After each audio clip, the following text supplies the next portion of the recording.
Hola, ¿qué tal? Qué gusto saludarles. Volvemos a encontrarnos en Sin Censura, diálogos para la historia. Y vaya que si hoy vamos a hablar de la historia y de momentos históricos. En verdad, para mí es un honor y un gusto recibir en Regeneración Pluralidad, en este espacio de Sin Censura, a una personalidad a quien yo le tengo un especial afecto, respeto y admiración. Fue mi maestro en la universidad desde esas épocas estudiantiles de los 70s, finales de los 60s, y siempre hemos mantenido una cercanía de afecto permanente porque los buenos afectos son para toda la vida. Pero además, entre muchas de las cosas que él ha hecho, es un hombre que ha dedicado gran parte de su vida a la cultura, a rescatar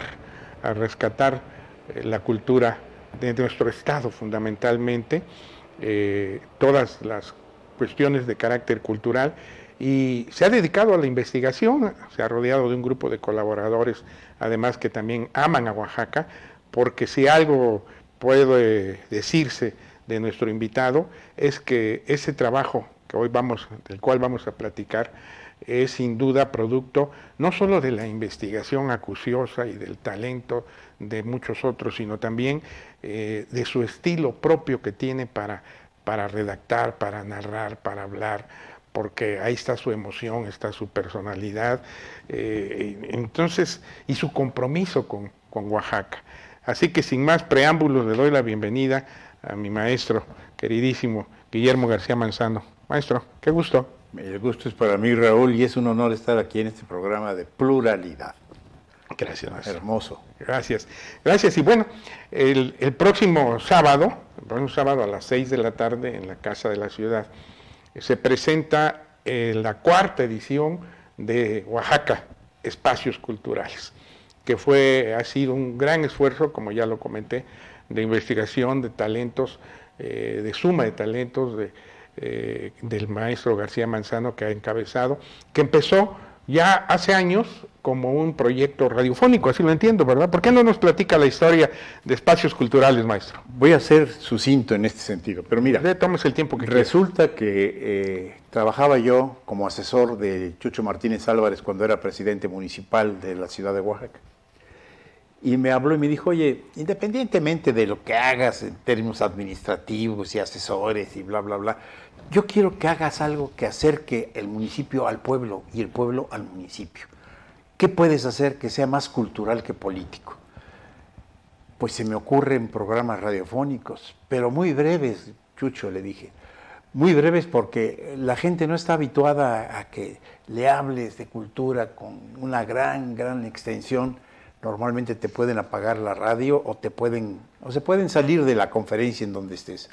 Y entonces se me ocurrió, te voy a hacer unos pilotos, como le llamamos, de unos programas radiofónicos que no excederán de 2-3 minutos. Y vamos a buscarle que eso sea un espacio cultural para Oaxaca. Así nació el título. Y efectivamente, con un gran amigo, llorado amigo nuestro, que fue el licenciado Jorge Efrén Rojas Hernández, le dije, oye, Jorge Efrén, que también trabajaba en el municipio, por cierto, vamos a hacer un programa radiofónico. Ya le expliqué de qué se trataba y quiero que tú seas el productor del programa. Y entonces lo hicimos. Pedimos el auxilio de la XEOA, que para aquel entonces dirigía el señor Rosas, me acuerdo, y le dijimos que si nos daba oportunidad de grabar ahí en los estudios de esta radiodifusora, pues unos pilotos.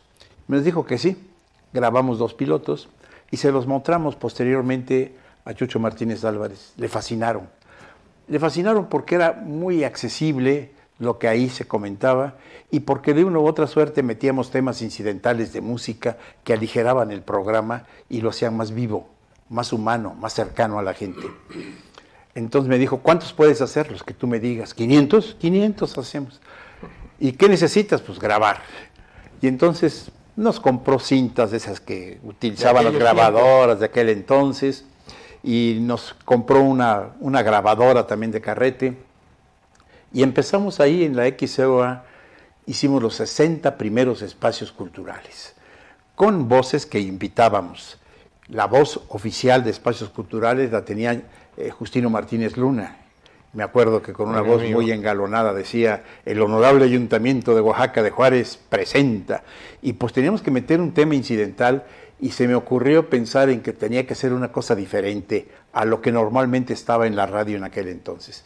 Y como tenía mi buena colección de discos long play, que le llamábamos aquellos gigantescos, recuerdo que puse una sinfonía muy hermosa de Tchaikovsky, la única que se grabó para violín y orquesta.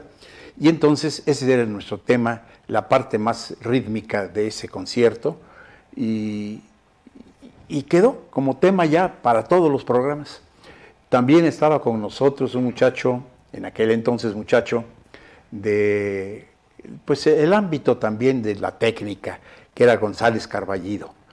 Y desde luego, pues un servidor, pero teníamos que invitar voces también. Y así grabamos, te digo, 60 espacios culturales en la radio. Los metimos inmediatamente con el doctor Jorge Pérez Guerrero, de grata memoria. Claro. Los metimos directamente a consideración del presidente municipal y de gerentes de radiodifusoras. Y les fascinaron, que era una cosa totalmente distinta. Diferente, claro. Entonces nos dieron un precio muy especial al ayuntamiento y algunos hasta dijeron: ¿cuántos quieres al día? Pues 15. Ándale, pues 15 espacios culturales y no les vamos a cobrar. Eran 6 radiodifusoras en aquel entonces y las 6 se comprometieron, y entonces hicimos una programación escalonada para que todo mundo oyera de determinadas horas del día un espacio cultural. Sería muy prolijo explicar la parte técnica, pero lo que sí es cierto es que conforme avanzaba el tiempo tenía una penetración muy grande. Y la filosofía que siempre manejamos para esos espacios culturales radiofónicos fue que queríamos acercar, repito, al pueblo, pero que fuera una cosa no demagógica, sino que fuera una cosa de estricta cultura popular, universal, etc. Narrativa. Y así fue como se presentaron 560 espacios culturales durante muchos años. Más adelante, en 1981, me nombraron como coordinador general del 450 aniversario de la ciudad de Oaxaca, de que fuera elevada a ese rango de ciudad.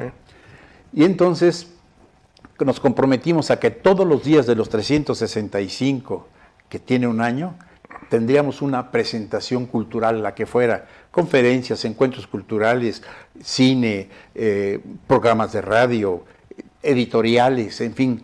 Y total que, pues en un momento dado se hizo un comité organizador, y de ese comité organizador que presidió el ingeniero Alberto Bustamante Vasconcelos, y que fue secretario del mismo el arquitecto Flores Aguillón, tuve la oportunidad de ser el coordinador general. Entonces, dentro de toda esa programación se eligieron 12 obras para ser editadas porque ya estaban agotadas o porque tenían una presentación que definitivamente no obedecía al bolsillo de los oaxaqueños. Consecuencia de ello fue que Chucho Martínez Álvarez le dijo a don Pedro Vázquez Colmenares, entonces gobernador: yo quiero que se publiquen los espacios culturales. Y tú conociste a don Pedro. Sí. Licenciado, los espacios culturales, para meterlos ya a imprenta, señor, son espacios radiofónicos, a ver cómo le hace. Y entonces, pues... Que además en esa época no era tan fácil transcribir, ¿no? No. 2 secretarios ahí a tiempo exclusivo, sí, metidos transcribiendo todo lo que era, pues, los apuntes que teníamos. Así nacieron los espacios culturales, la primera edición que se publicó en 1982. Que la presentó, por cierto, el maestro Alberto Bustamante. Sí, desde luego, el gran... Él hace el prólogo en la presentación de la primera edición de Espacios Culturales, Alberto Bustamante. Que era un señorón, sin don duda. Alberto, ¿eh? Sí. Y además de una familia que también estaba muy vinculada al ámbito cultural. Cultural, sin duda, toda la familia Bustamante, sí. Y bueno, pues así nacieron los espacios culturales. Ya impresos, y ahorita ya llevamos la 4ª edición que se va a presentar mañana precisamente ya en la Casa de la Ciudad, creo que es Morelos, esquina con Porfirio Díaz. Sí. Y a las 6 de la tarde, pues los esperamos para que estén con nosotros ahí. Por supuesto. Por cierto, quiero decirles que hay 3 presentadores de lujo. El primero va a ser Prometeo Sánchez Islas, que es un hombre muy versado en la cultura. Duda. Que por cierto, Prometeo hizo la presentación de la tercera edición, prólogo, sí. Y María Luisa Acevedo Conde hizo la segunda. Sí. ¿No? Son los que han presentado. Los leí, leí los prólogos, las presentaciones. Qué extraordinaria. Y ahorita nos está presentando Juan Pérez Audelo, la cuarta edición. La cuarta es Juanito Pérez Audelo. Bueno, pues resulta ser entonces que esta cuarta edición tiene como objeto el mismo que en un principio señalamos. Porque estábamos preocupados, Raúl. La ciudad de Oaxaca ha sido muy agredida, históricamente muy agredida, y en los últimos 30 o 40 años más agredida todavía. ¿Qué movimientos de esto, qué movimientos del otro, etcétera? Pero normalmente, ¿qué es lo que sucede? Que agreden los edificios públicos, privados, pintas, bloqueos, bueno, todo lo que de sobra conocemos los oaxaqueños. Incluso hasta los mismos propietarios de las casas a veces descuidan sus propiedades. Totalmente. O quien era el propietario original fallece y luego los hijos o los parientes o los que se quedan chocan y ahí están las casas abandonadas. No, es verdaderamente mira, cierto. Nuestro centro histórico es un centro que pues hace honor al siglo XVIII y al siglo XIX, porque las construcciones del XVII, que quedan algunas, y una que otra, o vestigios que quedan del siglo XVI, pues esos ya no están tan representativos. Pero lo que es el siglo XVIII, toda esa arquitectura española, toda esa arquitectura del sur de España, esas casas que tienen 4 corredores, que son maravillosas, y que tienen una fachada pues muy sencilla, pero muy hermosa también, con los hierros forjados y con pues expresiones muy del Oaxaca. Pero también el siglo XIX, tanto la parte final española como la que pues después se afrancesó, pues es una ciudad muy bella, el centro histórico. Sin duda. Pero es una ciudad que, como digo, ha sido muy agredida. Entonces la filosofía fue que la agreden quienes no la aman, y no la aman porque no la conocen. Entonces la idea es un granito de arena para poder meter directamente en la conciencia, en el ánimo y en el intelecto de quien lea la obra, un poquito más de amor hacia Oaxaca, porque amándola la van a proteger, la van a cuidar, la van a hacer más suya. Espero que ese granito de arena pues contribuya en algo. Pues no es un granito, pero bueno, es correcto el término, sobre todo en el concepto. Y evidentemente pues ahí vamos a estar mañana, maestro, claro, acompañándolo en la presentación, porque además, déjenme comentarles, el tema en espacios culturales, como ya lo advirtió el maestro García Manzano, es un mosaico,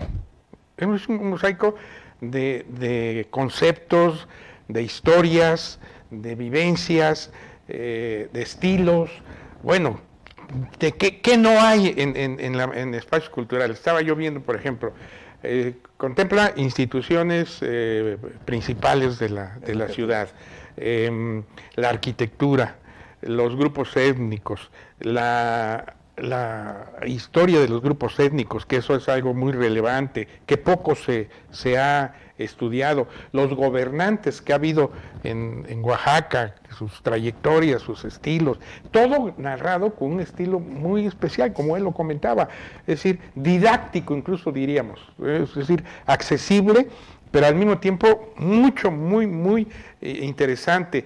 Hay leyendas, hay acontecimientos principales, todo esto lo contempla espacios culturales, y cada edición, como platicábamos hace unos días con el maestro, cada edición incorpora nuevos elementos. Aquí en esta hay varios conceptos nuevos, varias historias nuevas, de todo esto de la cosmogonía y de la historia está contemplado en esta nueva edición. ¿Por qué no nos habla un poquito de estos conceptos nuevos que trae esta edición, maestro? Mira, para empezar, creo que hemos ampliado un poquito nada más, porque no es posible hacerlo tan profusamente como lo hizo, por ejemplo, el licenciado Zárate Aquino, hablando de personajes oaxaqueños. Sí. Y además concretar, porque, mira, el libro tiene una virtud, si es que podemos hablar de ello.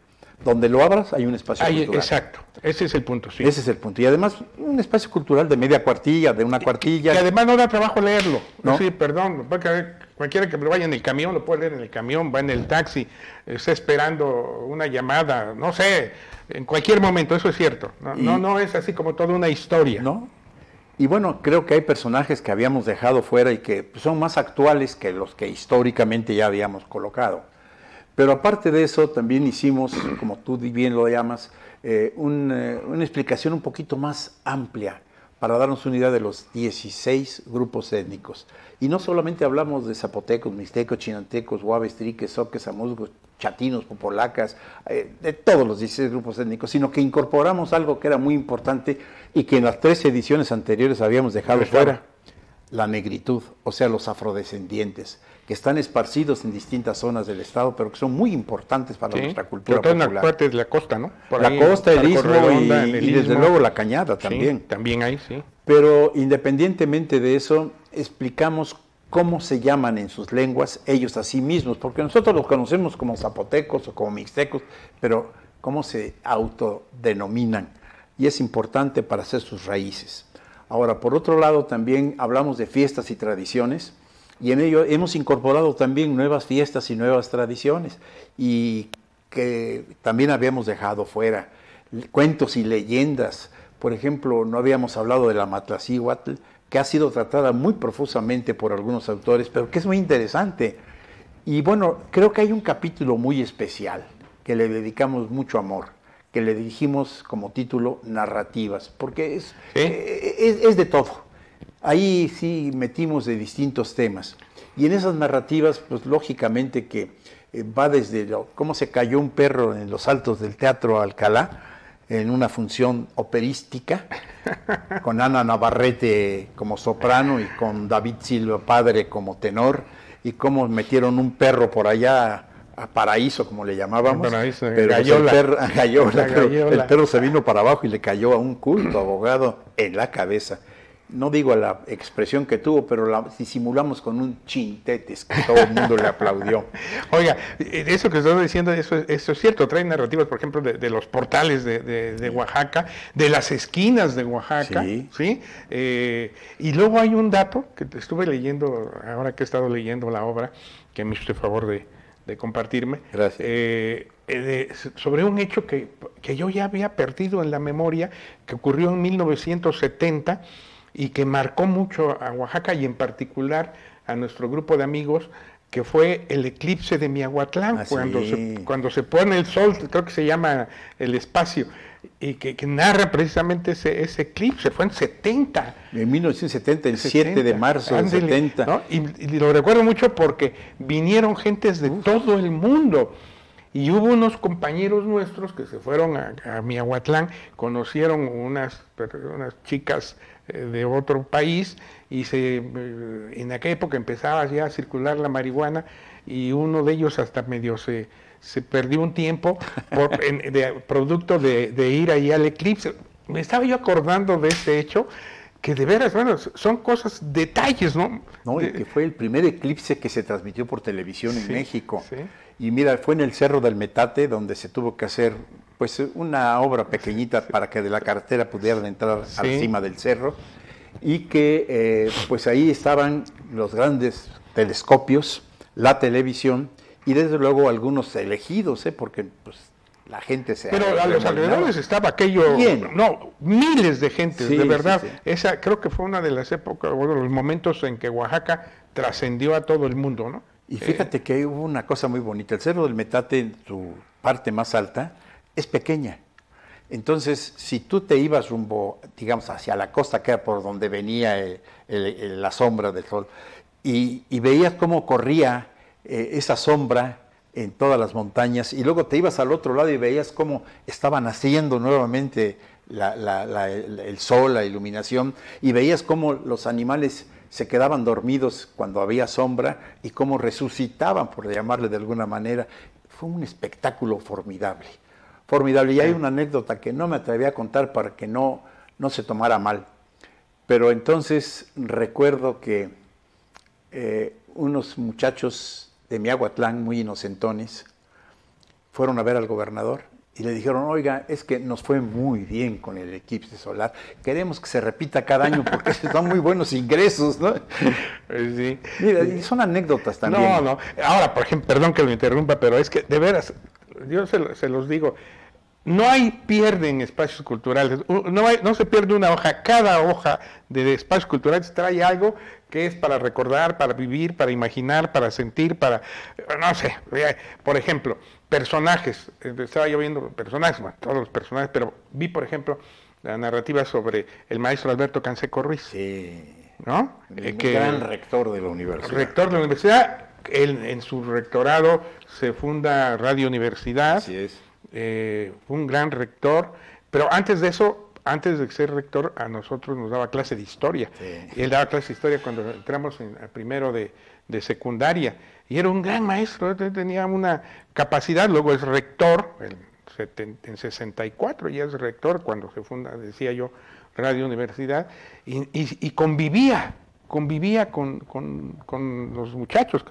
Era otra época de la universidad. Y además hablaba en doble sentido muy fino. Espérese, un día, ¿se acuerda que luego había piedrizas con la 14? Sí, cómo no. ¿No? Y una vez, en una de las piedrizas, siendo el rector, llegó a la prepa, porque el choque era de pared a pared, ¿no? Y de esquina a esquina, la piedra, que siempre generalmente se suscitaban después de un juego de fútbol que jugaban la universidad o la prepa contra la 14, que eran sus adversarios.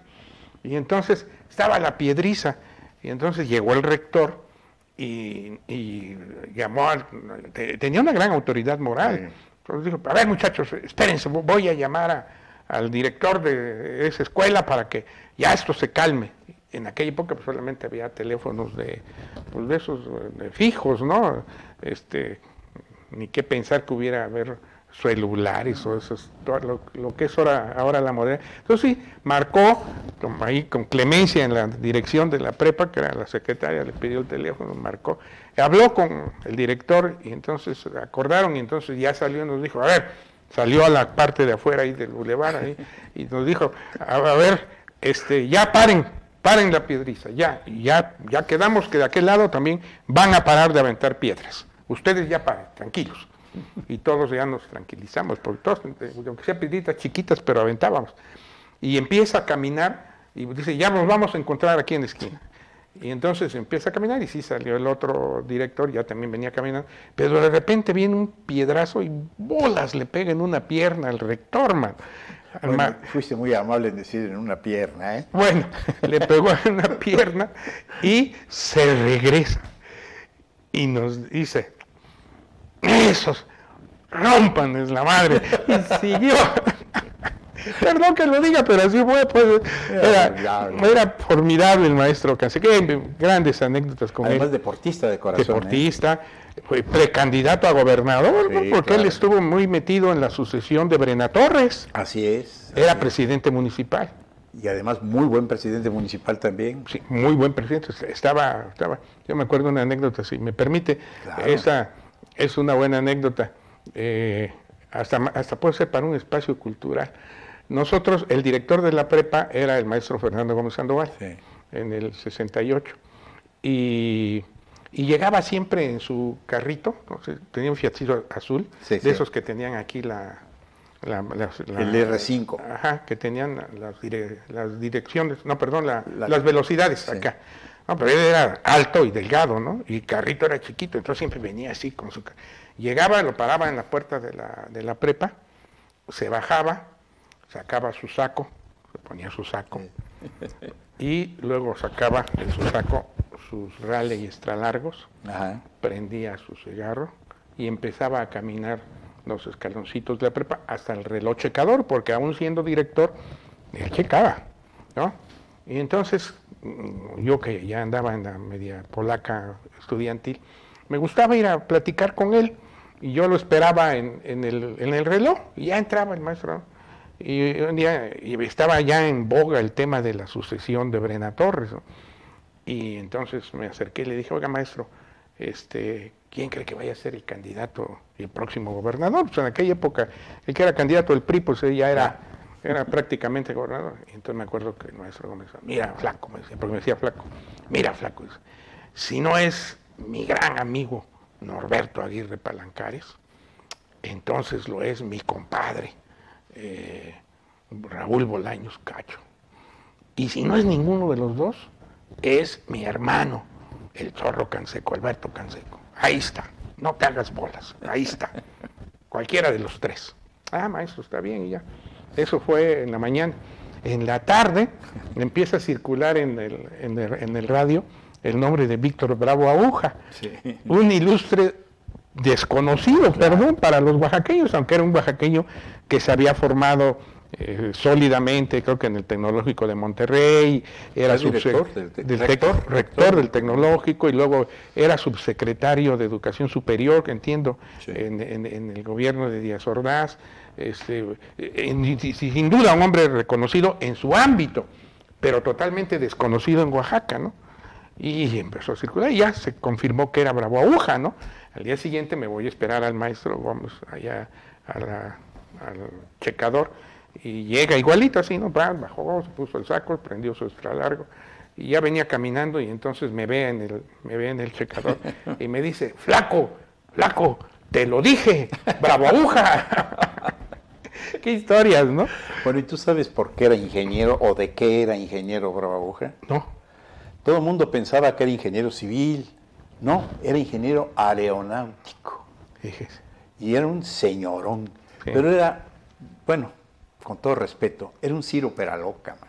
Le bullía en la cabeza cantidad de ideas y las aplicaba. Era un genio, sí, la verdad. Pero era un genio distraído. Y sí, dispersón, ¿no? Era sí, dispersón, cierto. Pero había una anécdota preciosa. Siendo rector del Instituto Tecnológico y de Estudios Superiores de Monterrey, bajó la escalera y se encontró en la parte intermedia que subía otra persona, que era el licenciado Roel, que posteriormente lo sucedió como rector. Y esto me lo contó ahí en Monterrey el propio ingeniero Bravo Aguja. Y entonces comenzaron a platicar los dos de sus grandes proyectos, etcétera. Pero lo más interesante es que después de un buen momento, tal vez 10, 15 minutos, Bravo Aguja, que era muy distraído, le dice al licenciado Roel, oiga, licenciado, ¿yo subía o bajaba?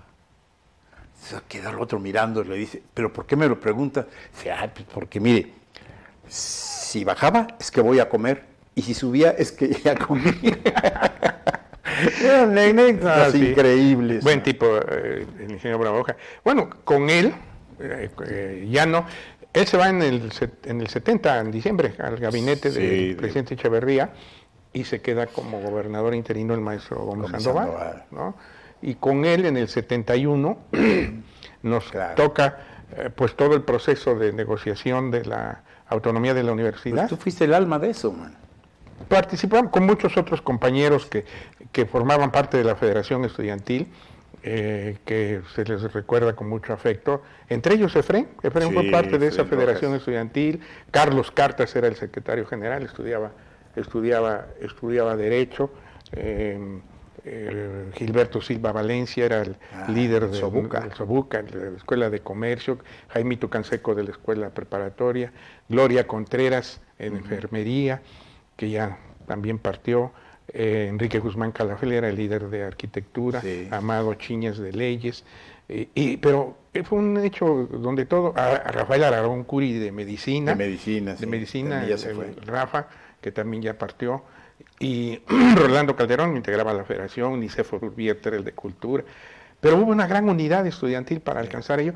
Pero yo siempre he dicho, además, perdón, y eso lo comento porque creo que es válido, acaba de celebrarse, conmemorarse, deberíamos decir, el domingo pasado, 51 años de que se publicó en el periódico oficial el decreto 276 de la 47 legislatura, que precisamente concedió la autonomía, que fue un proceso de negociación largo, no fue tan fácil como muchos dicen, ya se las dieron, no, incluso venían, los hechos del 10 de junio se suscitan precisamente por un tema similar de represión en Monterrey, que renunció el gobernador, por ejemplo, ¿no? Y también yo creo que fue muy importante en ese la voluntad política de 12 rectores, de Gómez Sandoval como gobernador interino y de Márquez Uribe. Sí. Y de Bravo Aguja, porque el ingeniero, en aquella época el Estado mexicano, pues creo que también ahora, ¿no? De alguna manera, aunque es una federación de estados, pero siempre el poder federal tiene voz y voto en todos los temas relevantes. Entonces prácticamente la negociación o el proyecto de reforma universitaria para la autonomía, pues se negoció y se platicó con Babahoja y su equipo, ¿no? Claro. Que por cierto se iba a caer cuando sucedió lo del 10 de junio. Sí. Qué cosas, ¿no? Qué cosas, de verdad. Sí. Es que hay tanta historia y tanto anecdotario, tanto jocosos como tristes como dramáticos. Precisamente hay un anecdotario muy bonito que se llama Anecdotario Oaxaqueño y ahí hablamos de muchos temas. Que también está aquí en sí, Espacio. También está en Espacio. Sí, y hicimos un anecdotario breve de Benito Juárez y otro de Porfirio Díaz. Incluso el tema con Santana, ¿no? Sí, claro. Bueno, yo creo que es muy importante. Además hay otra cosa. Agregamos en esta última edición algo de lo que es la mitología náhuatl, porque después de todo la ciudad de Oaxaca fue fundada por mexicas, por aztecas. Y aunque rodeados de mixtecos y zapotecos, pues la verdad es que aquí hubo un destacamento azteca que de alguna forma pues vigilaba los movimientos de Cosijoesa, de Sachila III, su padre, en fin. Pero lo interesante de esto es que buscamos cuál era la cosmogonía, el sentir del pueblo azteca, cómo dicen que se creó el mundo, cómo fue. Y entonces hay un capítulo muy especial que le llamamos el Mixcoatl, y que lo agregamos en esta ocasión, como agregamos muchos temas más. Sí, no, es decir, se ha ido enriqueciendo. Es otra estructura ya. Sí. Pues mañana. Mañana estamos a las 6 de la tarde, casa de la ciudad. Dice Milán Kundera que la cultura es la memoria del pueblo y la conciencia colectiva de la continuidad histórica. Sí. Y eso es lo que usted está haciendo. Pues lo felicito. Te agradezco mucho esta oportunidad, Raúl, inmerecida, pero desde luego, muy sinceramente, muchas gracias. Felicidades, maestro, felicidades a sus colaboradores, a Conchita. Pero no acabé de decir quiénes eran los otros presentadores, porque uno fue, ya lo dije, Prometeo Sánchez Isla, después, pues mi compañera de tantos años en a contragolpe que hemos creado, que es Concepción Villalobos López, Conchita y desde Villalobos. Luego la presencia, el honor que nos hace Raúl Castellanos Hernández para estar con nosotros. nosotros. El honor es mío, sin duda, créalo. Gracias, maestro. Gracias. Y como siempre le ratifico mi afecto, mi respeto y mi admiración. Qué recíproco, Raúl. Gracias. ¿Algo que quiere usted agregar para el público de Oaxaca? Pues simple y sencillamente que vayan y que aún pueden decir, yo ya tengo el libro de los espacios culturales anterior, pues sí, pero ahora viene enriquecido con otra estructura, con otra forma y con otro enfoque. Y creo que, repito, si podemos contribuir a que amen un poquito más a Oaxaca y la cuiden más, pues qué bueno, porque la verdad es que nuestro centro histórico puede estar deteriorándose, pues por falta de esa comprensión, de ese cariño, de ese amor que los oaxaqueños le tenemos a esta hermosa vieja Antequera. Claro, nuestra mágica y eterna ciudad de Oaxaca. Así es. Muchas gracias. Esto fue Sin Censura, Diálogos para la Historia con el maestro Guillermo García Manzano. Nos vemos pronto.